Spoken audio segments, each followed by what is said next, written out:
Hello everyone, so this is the last section of grade 7 periodic. Let's start. So round seeds are dominant over wrinkled seeds. We have also covered this in the previous AMS for science, so let's look into it. Here, they're saying that round seeds are dominant. They already told you that round seeds are dominant over wrinkled seeds. Which two statements are true about resulting offspring of a cross between two pea plants with wrinkled seeds?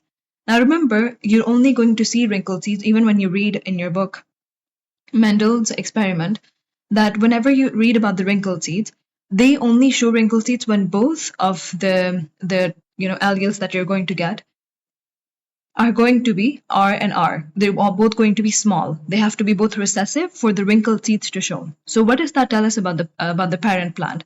That both of them are recessive. Okay, that's why they have all wrinkled seeds, not even one that is round. Okay, another thing I would like to say, if you like any explanation of the ebook, any help, you can book a session with me and you can comment down below. And please, if you have any questions, comment and don't forget to subscribe. Okay, let's continue. So here they only have homozygous genotype. Yes, why is it only homozygous? Because they're all wrinkled seeds and they're recessive, so that's the only possible way that they will have wrinkled seeds, to be homozygous genotype. They cannot have round seeds. Yes, that's true as well. They cannot have round seeds. So let's continue with the rest of them. They only have round seeds? No, they told us they have wrinkled seeds. No offspring can be produced. They're telling us that their offsprings are produced. They both have round and wrinkled seeds? No, they only have wrinkled seeds, because both round and wrinkled seeds, you need to have at least one of the plants to be hybrid, to have round, and that plant won't have wrinkled seeds then. And they will have round seeds themselves, because even having one of the capital letter or even having one of the allele which is dominant will show up in the seeds. Okay, let's go to the next one. Which two statements are true about Mendel's hybrid plants? Now, if you don't know about the hybrid plants, of course, I'll recommend that you go read the ebook. You will see that he crossed two purebred plants which produced hybrid plants, right? So now, even though the hybrid plants, all of them had round seeds, but what happened in their alleles, on their gene, is that they showed a dominant phenotype. All of them were round. Because why? They had at least one. Remember that they had one, there was a dominant with the round seeds, and there is a recessive with the wrinkled seeds. But remember, whenever they're crossing, the big R is going to be with small r, and then again, the big R is going to cross with the small r. So what is that going to produce? Dominant, recessive, dominant, recessive. Again, the same thing. Dominant with the recessive, dominant with the recessive. What does that indicate? That all of the seeds are going to be round. If you understand that, this quiz will be very easy for you. They showed a recessive genotype? No.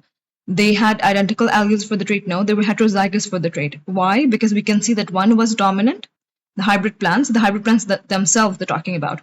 One was dominant and the other allele was recessive. So they were heterozygous for the trait.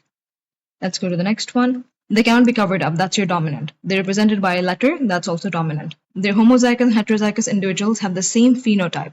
So what is that? Dominant. Why? Because the dominant is going to show.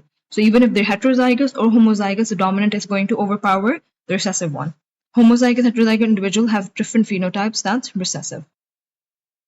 Okay. Sorry, just taking a minute.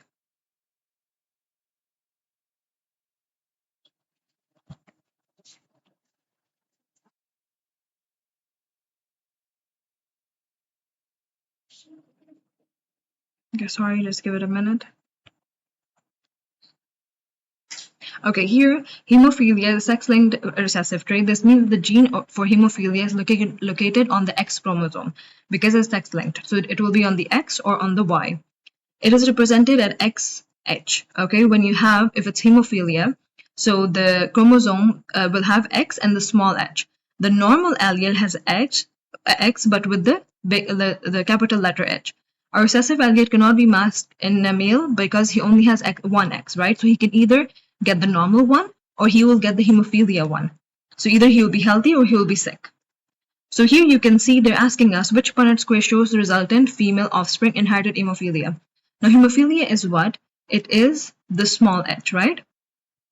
So which one is going to have, and a recessive allele cannot be masked in the X chromosome, right?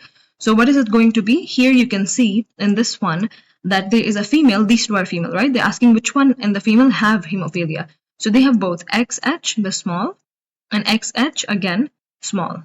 right? Definitely, this female is going to have hemophilia. The next one, again, you're just supposed to find another one which has both XH and XH, because this female will have hemophilia because both of her sex-linked traits, and again, it's a recessive trait. So she needs to have both of the small letter H to have the disease, and which is only present in these two tables, this one and this one. The rest of them, you can see that there is a dominant one and there's a recessive one. If there is a dominant recessive, of course, the dominant is going to mask the recessive one. So she's going to be healthy in this and the first one as well. The next one, let's look at the last one. The same thing. Both of the females, they have a dominant one. Even if they have one healthy dominant one, the female is going to be healthy. Again, if you have any questions, please comment down below. If you want any sessions, you can book, and please don't forget to subscribe. Now let's continue for the next one. So keep in mind what recessive means and what the dominant means. That will help you a lot when you're doing the cross for the Punnett squares. Now in this one, a short hair, now understand, other than a phenotype, what is the difference between a short hair cat and a long hair cat? If short hair is dominant, look, they already told you that short hair is dominant. So a short hair cat has a heterozygous genotype. So remember that if this is dominant, the letter that will represent it will be the capital letter. So here, which one is the capital letter? The heterozygous, the small s and the large s. Again, homozygous, both large s, the capital S. And while the long hair cat always has the genotype of both of them, if they're going to have long hair, they're recessive, right? So it will be the small letter S, double S. And of course, they said they need to have genotype of small letter S if they want to have long hair because it's recessive. So keep in mind, recessive is only shown when the small letters are double. That's the only time the recessive trait will be shown. The letter R and R makes up an organism's genotype. And organisms with big letter R allele has a homozygous. Remember, they're the same R and R. So here, what are they talking about? Alleles, homozygous genotype. The first one was capital letter R and small letter r is going to be the genotype. The way in which a trait appears is called, what you can see in someone is called a phenotype, and probability is in percentages. Okay, let's go to the next one. Multiple genes, there is a variation in many variations of a trait are expressed, right? Because there are multiple genes. A lot of traits are going to be expressed. So codominance, it means that there is, you will see this also in your ebook, there is a plant that has a white color flower and a red color flower, but the offspring is pink colored. So what is that? Both of the colors are showing. What will that mean? That offspring in both alleles are expressed equally.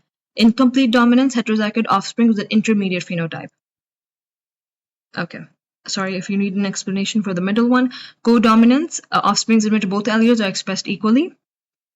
Incomplete dominance, heterozygote offspring with intermediate phenotype. So just keep that in mind. Now here, one parent has a gene combination of small, right, small p, and the next one will be capital letter. Why will it be capital letter? Because we have, look at this, we have the two large ones and then two smaller ones, so they're equal. So now when you do a crossover for this one, you'll see it will be P, big letter, again big letter P, and there will be small p and then the large P, and the small p again, the large P. And you can see this, you can do that, and you can understand that why are we choosing the capital letter P for this one. Now, and always when you look at the offspring, you can find out what exactly is you can understand that, which allele is covering for the parents.